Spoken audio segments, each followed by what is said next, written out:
বন্ধুরা, আশা করি আপনারা সবাই ভালো আছেন। আজকে আমি রান্না করব ভাবানো সিলবাকা ভাবানোর জন্য প্রথমে আমি সর্ষে, কালো সর্ষে, সাদা সর্ষে ভালো করে বেটে নেব। সর্ষে বাটা হয়ে গেছে, উঠিয়ে রাখবো। জিরে, আদা, পেঁয়াজ, রসুন, 4টি শুকনো ঝাল, কাঁচা ঝাল নেব। আমার সব মশলা বাটা হয়ে গেছে। সিলভারকা মাছের মশলা একসাথে মাখিয়ে রাখবো। প্রথমে মাছে লবণ হলুদ 1 চামচ, লবণ, হলুদ গুঁড়ো, সরিষার তেল, লবণ হলুদ দিয়ে সরিষার তেল একসাথে মেখে নিয়ে মশলা দেব। সব মশলা একসাথে মেখে নেব। ঝাল বাটা সেঁকে দেবো জল। বন্ধুরা, সর্ষের শাঁকা সেঁকে দিয়েছি, না গালে পড়লে তিতে লাগবে। সরিষার তেল বন্ধুরা, এই আধা ঘন্টা ঢাকা দিয়ে রাখবো। মনে হচ্ছে কি রান্না হয়ে গেছে। আমি আজকে জাল ভাজছি প্লাস্টিকের নেট দিয়ে। আমার জাল ধরে গেছে, এই কড়াই বসিয়ে দিলাম। প্রথমে আজকে রান্না করব তেঁতুল পাতার টক। তেঁতুল পাতার টক রান্না করব। মাছ মেখে আধা ঘন্টা রেস্ট রেখেছি। প্রথমে টকটা করে নেব। দিয়ে দিলাম। ঢাকা খুলে দেখি তেঁতুল পাতা, লবণ, হলুদ গুঁড়ো। বন্ধুরা, সিদ্ধ হয়ে গেছে, এবার ছেঁকে নেব। তেঁতুল পাতা উঠিয়ে রাখলাম। হাতে ভালো করে মেখে নেব। ঠিক আছে, সর্ষের তেল দিয়ে দিলাম। দিয়ে দেব কালো সর্ষে।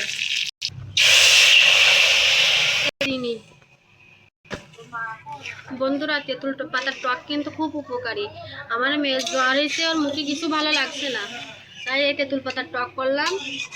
গালে তখন ভালো লাগবে না। টক তেঁতুল পাতার টকের সর্দি কাশি অনেকটাই নরম পড়ে, আর স্বাদ যায় তেঁতুল পাতার টকে। তেঁতুল পাতার টক আমার হয়ে গেছে, নামিয়ে রাখলাম। মাছ ভাপানোর জন্য কড়াই বসিয়ে দিলাম। এই দিয়ে দিলাম, এই ঢাকা না দিয়ে দিলাম। আস্তে আস্তে অল্প আস্তেই রান্না করতে হবে। ঢাকা রাখলে দেখি, দেখেছেন বন্ধুরা, একেবারে সর্ষে ইলিশের মতন হয়েছে কিন্তু।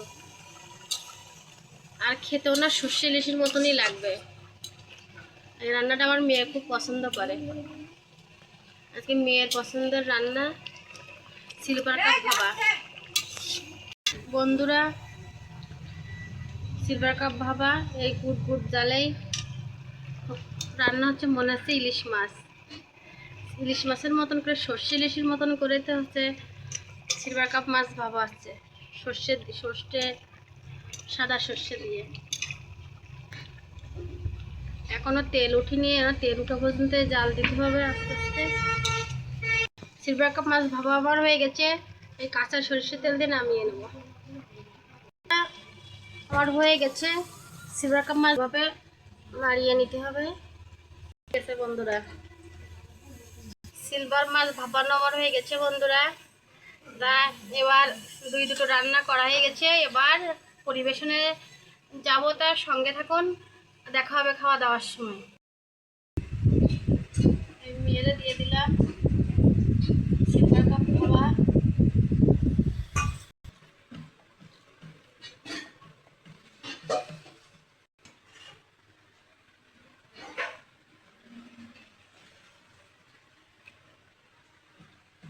ইলিশ মাছের মতন লাগতেছে। হ্যাঁ, সিলভারকা মাছ ভাপাটা খুব সুন্দর হয়েছে। এই যে মাছ,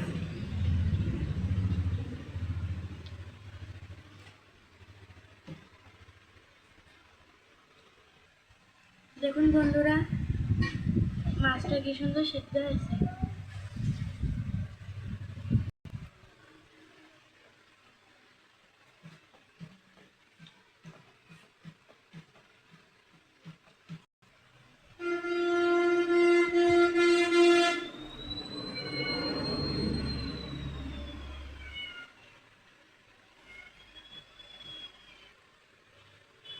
বন্ধুরা, মাছ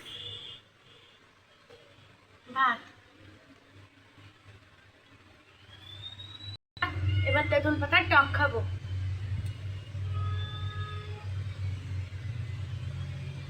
তেঁতুল পাতার টক ভালো হয়েছে? হ্যাঁ। চিনি লবণ ঠিক আছে? হ্যাঁ। বন্ধুরা, সর্দি জ্বর হলে যে গালে রুচি থাকে না, এই তেঁতুল পাতার টক খেলে রুচি ফিরে আসে।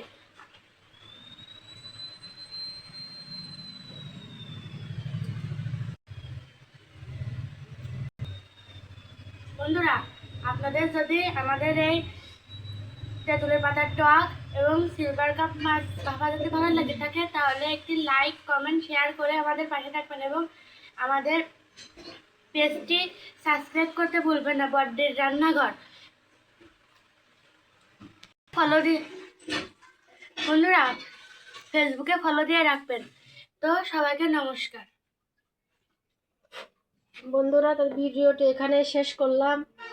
আমার মেয়ে যখন বলেছে রান্না ভালো হয়েছে, তাহলে রান্না ভালোই হয়েছে। সবাই ভালো থাকুন, সুস্থ থাকুন। ভিডিওটি এখানে শেষ করলাম।